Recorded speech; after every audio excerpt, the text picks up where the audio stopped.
input shaft. A couple of things that we got here. We already moved our brace here, and our cover was just kind of on there. Removed the head spokes that we had on there, fortunately. We've got the bearing puller here, and the bearing setter here that we'll be using stuff for you. Our first thing that we've got to do is we've got a couple of snap rings in here. So I'm going to take some screwdrivers in there and start prying these out. And then I'm going to hit on this input shaft a little bit to try to get this other snap ring away from the face of the transmission. And then I'll use the screwdrivers to get in there and get that second snap ring out. After that, we're going to go ahead and use our bearing puller. We're going to attach it to this. We're going to pull the bearing out of it. We're going to go ahead and inspect it. We're going to check our input shaft, make sure all the teeth on the inside are in good working condition, and then we're going to put everything back together. So stay tuned. So, taking out our two snap rings. Okay, we've got the bearing slightly pulled out. We'll put this bearing puller tool on there. These half moons sit right in the channel where our snap ring was. Okay. Let me put this around the whole thing to keep it together.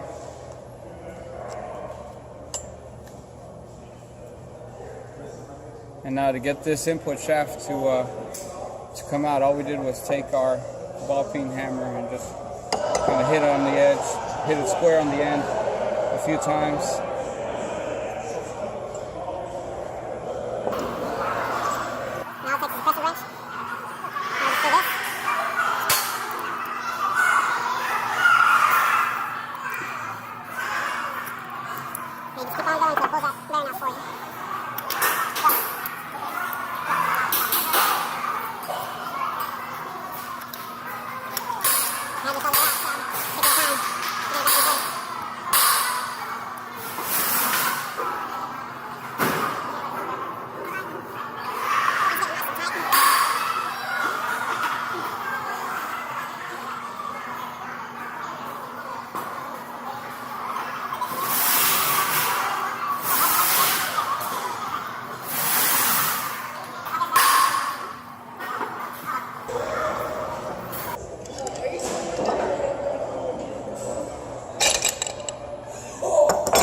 We have success.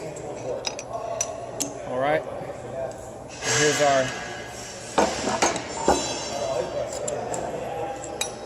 Take our tool back apart.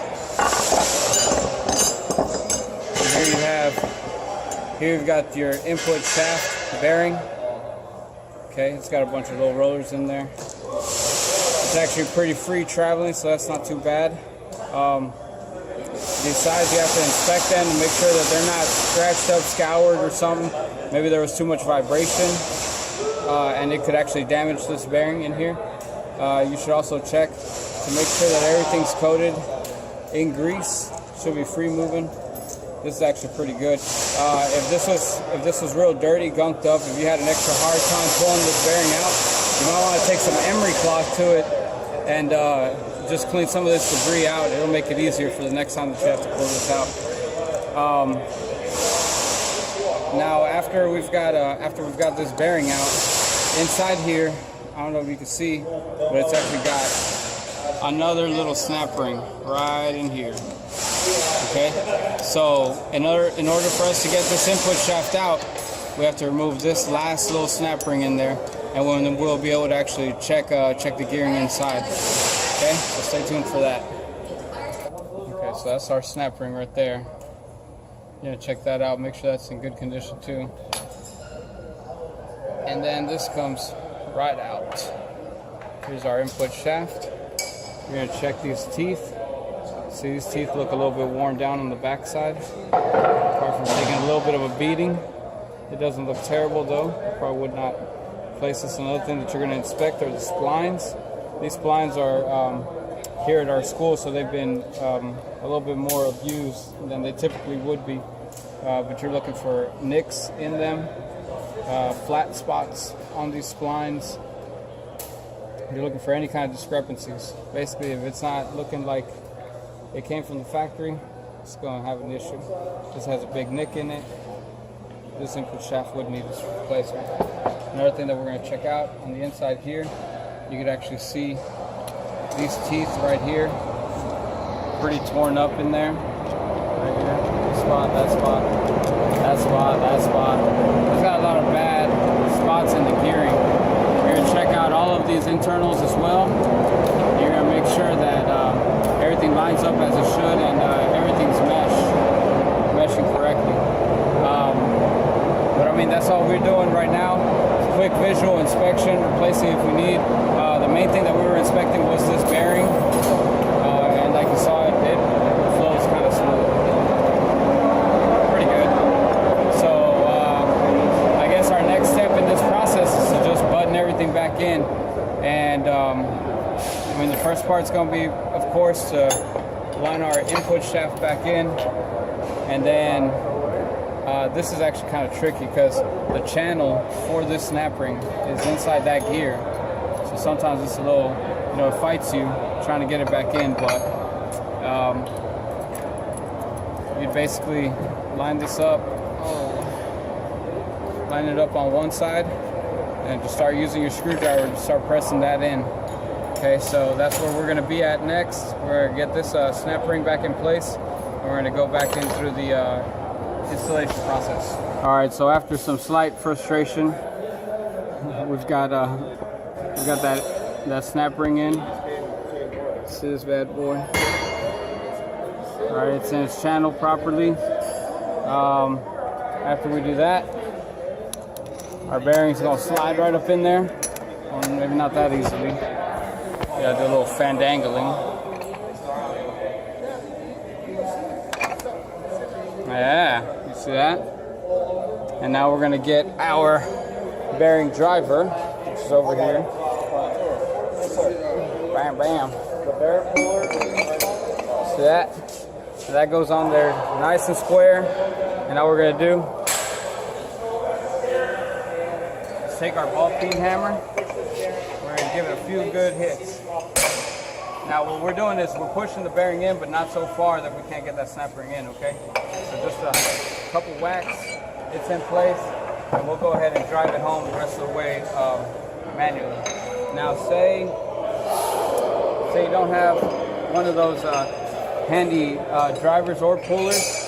Basically you would come over on the back side here, and you just jiggle this input shaft, use a screwdriver or a pry bar. It's going to take a lot more finesse, but you can still do that. So go ahead and pull that bearing out. Pull that bearing out of there. Okay. So we're going to go ahead and drive it back in, and at the next step, we'll have the next snap ring in. We got the snap ring in. Like I said, we were going to leave it out just a little bit so we could make sure that we get our snap ring back in. Now next, we're going to put this driver back in. And we're going to drive it home. We're going to get all of this bearing inside the housing so that we can get to the spot, the channel on the input shaft itself for us to put our last little snap ring in, okay? So I'm about to beat on this for a second, and we'll cut back to this bearing being flush with this face and getting that last snap ring back in. We just beat that last snap ring in place.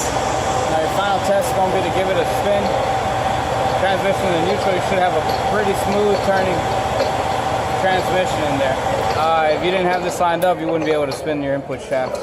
So after this, we would have to go ahead and put a little race back on here, a little washer. Put our cover back on, make sure it's facing the right way, because these things look like they're evenly bolts, but they definitely only line up one way.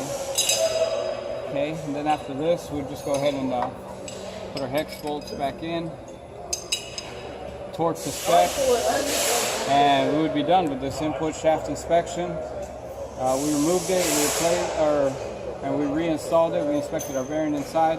That's a pretty successful video, guys. See you next time.